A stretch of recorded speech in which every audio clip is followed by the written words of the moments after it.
السلام علیکم دوستو، آپ کا اس چینل میں خوش آمدید۔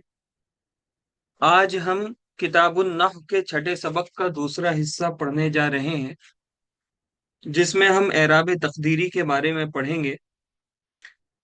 آپ کو یاد ہوگا کہ جب ہم نے اعراب کا بیان شروع کیا تھا تو ہم نے بتایا تھا کہ اعراب کی دو قسمیں ہوتی ہیں، ایک اعراب لفظی اور ایک اعراب تقدیری۔ پچھلے اسباق میں ہم نے اعراب لفظی اور اس کی تمام قسموں کے بارے میں پڑھا اور سمجھا۔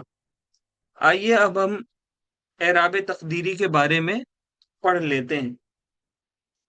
دیکھیے، آج ہم اس میں منقوص، اس میں مقصور اور جمع مذکر سالم کے علاوہ جو بھی اسماء یا متکلم کی طرف مضاف ہوتے ہیں ان سب کے بارے میں پڑھنے والے ہیں۔ اعراب تقدیری وہ اعراب ہے جو معرب کلمات میں کسی مانع جیسے الف ہے، یا ہے، یا متکلم ہے، یا اور کوئی بھی معنی ہے، ان کی وجہ سے ظاہر نہیں ہوتا لیکن وہاں موجود مانا جاتا ہے۔ یعنی قواعد کے لحاظ سے اعراب موجود ہوتا ہے، صرف تلفظ میں نظر نہیں آتا۔ جیسے یہ قاضی آپ دیکھیں گے یہاں پر اسکرین پر، یہ حالت رفعی میں ہے، اس پر رفع ہے لیکن ظاہر نہیں ہو رہا ہے۔ آپ کے ذہن میں سوال پیدا ہو سکتا ہے کہ اس میں مبنی کے آخر حرف پر بھی تو کوئی تبدیلی واقع نہیں ہوتی۔ جیسے اسکرین پر آپ مثال میں دیکھیں گے جاءنی الذی قرأ، اس میں الذی اور قرأ پر جو اعراب ہے وہ بھی نہیں بدلتا ہے، لیکن اس اعراب کو ہم اعراب تقدیری کیوں نہیں کہتے؟ دیکھیے، بنیادی طور پر یہ بات یاد رکھیے کہ اعراب صرف اسم معرب پر ہی آتا ہے، اس میں مبنی پر اعراب نہیں آتا۔ اعراب تقدیری چونکہ اعراب کی ایک قسم ہے، لہذا یہ اس میں معرب پر آئے گا۔ البتہ اس اعراب کو اعراب تقدیری اس لیے کہتے ہیں کیونکہ یہ کسی وجہ سے ظاہر نہیں ہوتا۔ اعراب تقدیری کبھی الف کی وجہ سے ظاہر نہیں ہوتا ہے، جیسے یہ موسیٰ ہے، اسکرین پر دیکھیں میں لکھ رہا ہوں موسیٰ ہے۔ اب اس پر جو اعراب ہے وہ ظاہر نہیں ہو رہا ہے، لیکن اس وجہ سے کیونکہ اس پر الف مقصورہ ہے یعنی چھوٹا الف ہے، اس وجہ سے اس کا اعراب ظاہر نہیں ہو رہا۔ ورنہ اگر یہ نہ ہوتا تو اس کا اعراب بھی اس میں مفرد صحیح کی طرح ظاہر ہو جاتا، حرکت کے ذریعے سب کے سامنے آ جاتا۔ اور جہاں تک مبنی کلمات کا تعلق ہے تو اس پر اعراب ہی نہیں ہوتا، اس کو ہم اعراب محلی کہتے ہیں۔ اعراب محلی یہ کوئی اعراب نہیں ہے، یہ کوئی کلمے کے آخری حرف کی تبدیلی کو نہیں بتاتا، بلکہ کلمے میں جو اس لفظ کی حیثیت ہے، کلمے میں جو اس لفظ کا مقام ہے اس کو ظاہر کرتا ہے۔ مثال کے طور پر اسکرین پر آپ دیکھیں گے جاءنی الذی قرأ، اس مثال میں الذی یہ بھی مبنی ہے، قرأ یہ بھی مبنی ہے، یہ دونوں فاعل کی حیثیت سے ہیں۔ اس کا اعراب محلی مرفوع ہے، یعنی یہ محلن مرفوع ہے، تو اس سے پتہ چلا کہ اعراب محلی کوئی اعراب نہیں ہوتا ہے۔ لیکن اعراب تقدیری میں آپ دیکھیں گے اس کے الٹ، جاءنی القاضی، اس میں القاضی فاعل ہے، اس میں پیش مقدر مانا گیا ہے۔ طلبہ عزیز، امید کرتا ہوں کہ آپ کو اعراب تقدیری اور اعراب محلی کے درمیان فرق سمجھ میں آ گیا ہوگا۔ آئیے اب کتاب کی عبارت دیکھ لیتے ہیں۔ صاحب کتاب فرماتے ہیں نمبر 7، اسم منقوص یعنی وہ اسم جس کے آخر میں یا ما قبل مکسور ہو، اس کا رفع ضمہ تقدیری سے اور جر کسرہ تقدیری سے اور نصب فتحہ لفظی سے آتے ہیں۔ تقدیری کی یہ معنی ہے کہ اعراب کی علامت لفظوں میں نہ ہو۔ اس میں صاحب کتاب فرماتے ہیں کہ رفع ضمہ تقدیری سے یعنی حالت رفع میں پیش مقدر مانا جائے گا، اور حالت جر میں